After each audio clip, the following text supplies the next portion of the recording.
السلام علیکم ورحمۃ اللہ وبرکاتہ۔ جی، حجاز مقدس سے خلیل اللہ صاحب پوچھتے ہیں کہ تجارت میں کتنا منافع ہم لے سکتے ہیں، کتنی پرسنٹیج کوئی شریعت نے اس کا تقرر کیا ہے؟ جی خلیل اللہ صاحب، شریعت نے منافع کی کسی حد کا کوئی تعین نہیں کیا کہ اتنا جائز ہے اتنا ناجائز ہے، لیکن شریعت صریح ظلم کی بھی اجازت نہیں دیتی، اسے برداشت نہیں کرتی۔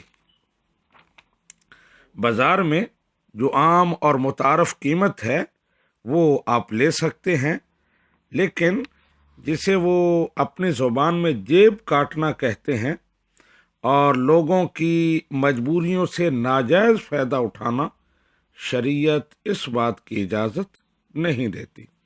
آپ کسی کی مجبوری سے ناجائز فائدہ نہ اٹھائیں، سچ بولیں، دھوکہ نہ دیں، تو آپ کوئی بھی مناسب پرسنٹیج رکھ سکتے ہیں۔ یعنی شریعت کی طرف یہ کوئی حد نہیں کہ 10%، 20%، 50%، یہ آپ ماحول کے مطابق بازار میں جو صورتحال ہے اس کے مطابق رکھ سکتے ہیں، لیکن یاد رہے کہ کسی کی مجبوری سے فائدہ نہیں اٹھانا، کسی کو لوٹنے کی کوشش نہیں کرنا، کسی کی سادگی سے ناجائز فائدہ نہیں اٹھانا، جھوٹ نہیں بولنا، بات سچ سچ کرنی ہے، جو چیز ہے جیسی ہے اتنی ہی بتانی ہے، اس کے لیے قسمیں نہیں کھانا لوگوں کو اعتماد دلانے کے لیے۔